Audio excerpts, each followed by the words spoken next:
Hey guys, it's Bailey and welcome back to the channel. This is going to be a quick review of a brand new palette from the brand PurMinerals. It is the Love Your Selfie palette, and more than just containing a couple of eyeshadows in here, this is a full face in a box. You get 8 limited edition eyeshadow shades as well as some of their best sellers, including a bronzer, blush, highlight. I'll go through the specific names of everything later in the video, as well as a full-size lip gloss and one of their best-selling mascaras that is just over half the size of a full-size mascara.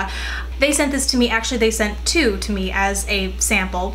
Check the link in the info bar below to see what's happening with that one. But typically it retails for $39 wherever PurMinerals is sold.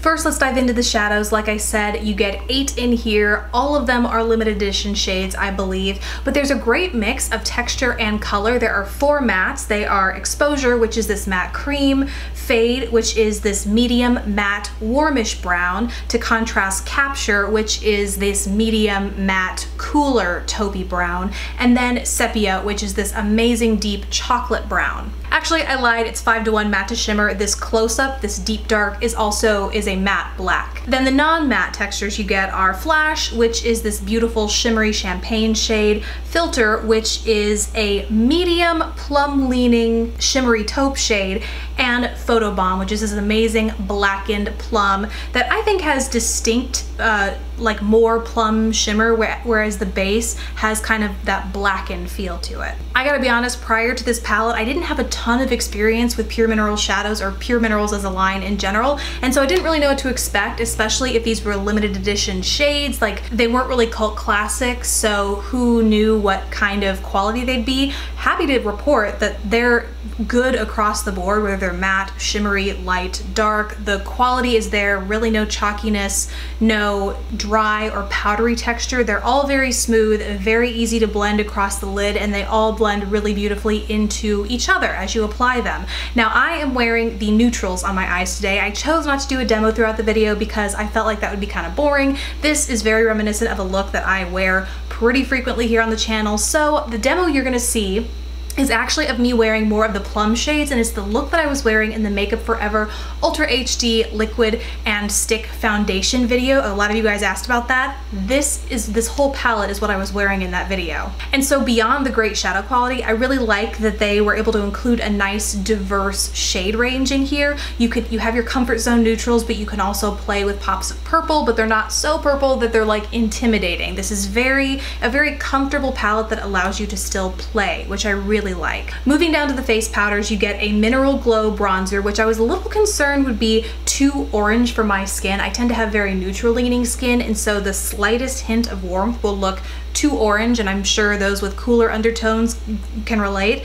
But I'm really happy to say that I don't think it's too warm. I'm wearing it, like I said, both here as well as in that Makeup Forever video, and I don't feel like I had orange streakiness going on. It's still very flattering.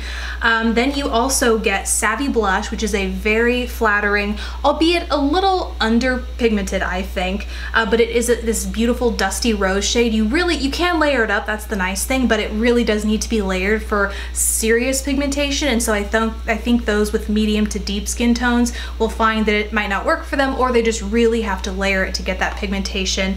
The shade itself, though, I mean, it is layerable. It doesn't get super powdery or chalky to layer it. The texture is really nice in that way, but it's just a tone or a color that might not suit everyone. And then the Afterglow Illuminating powder is beautiful. It's not like Becca type of shimmer. It's very much an iridescence or a lip from within, and it has a gold base for those of you that may like or dislike that. I think it's very flattering, and the fact that it isn't as in your face as something like a Becca highlighter is going to be more universally flattering than anything else. But altogether, these 3 powders make for a really nice looking bronzer, blush, and highlight. Onto the mascara. This is their Big Look mascara with argan oil, and so I assume that means it's supposed to condition your lashes. Like I mentioned in the very beginning of this video, this is not a full size of this mascara, but it is over half the size. I looked at what the full size is, and I think you get 0.17 ounces, and this is 0.12. So it's pretty darn close. You get a solid amount of product to understand how it's actually going to perform on your lashes in the long term.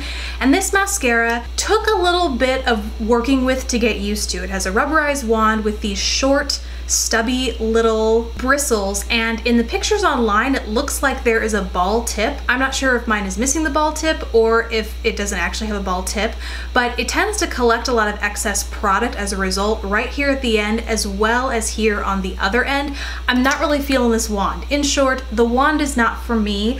I found really having to work that through my lashes to make sure that there weren't any excess clumps, things like that. Once I was able to work it through, it did a really good job at curling and thickening my lashes, but I do think that solely because of the wand structure, clumping is going to be an issue for a lot of people. It certainly isn't give a few good kind of haphazard coats and go. I found really needing to work through this to get the kind of lash look I wanted and not have them be spidery. All of that being said though, it lasted really nicely on my lashes all day. No smudging, flaking. It doesn't say it's a waterproof formula, but I didn't experience any transfer in my under eye area or flaking. Like I said, it lasted all day until I was ready to take it off, which is pretty stinking good. And last is a lip gloss. This is in the shade Exposed, but I would really say it's more, it feels more like a glossy liquid lipstick. It is super opaque. It looks like it might be a very sheer kind of blush with gold shimmer over the lips, but it actually packs a pretty pigmented punch. It's really comfortable on the lips. There is a very powerful kind of sweet scent and taste to it, so if you're sensitive to that, that might not be for you. I don't personally find it offensive. I just definitely notice it being there. It's not a long wearing lip gloss, but it certainly doesn't feel thick or sticky or goopy. You can apply it, and I would say give it an hour and a half to 2 hours, and you'll still need to go in and reapply it, but the doe foot applicator has kind of like a longer doe foot applicator, makes it pretty easy, and because it's closer to a flesh tone, I find it's easier to do without a mirror or easier to do on the go. So overall, I really have to say I like this palette. I think it's an awesome sampling of what PurMinerals has to offer, especially with so many bestsellers in addition to the brand new eyeshadow shades. I think there's something in here for everyone, and the price is absolutely right. The natural comparison in my mind, even though I don't own it, is Urban Decay's Naked on the Run palette, and the reason I don't own it is because when I actually went to go in and swatch it, I didn't think you could get this kind of diversity in the eyeshadows, because I think you get like 4 or 5 shades in there. They're all very neutral, they all look very similar on the eyes, and there are just only so many combinations of that you can do. So I think with that one you do get a travel size liner, but I think that palette is also $59, whereas this one is $39. So for the $20 price difference and the fact that you get what is technically a full face of makeup besides foundation, concealer, powder, any of that kind of stuff, you basically get a full face of makeup for 39 bucks, and it's guaranteed to coordinate. I think that's awesome. I really recommend this palette. So hope this video was helpful. Hope you enjoyed the review. Thank you guys so much for watching. Please don't forget to subscribe if you haven't already, and I will see you in the next video. Bye.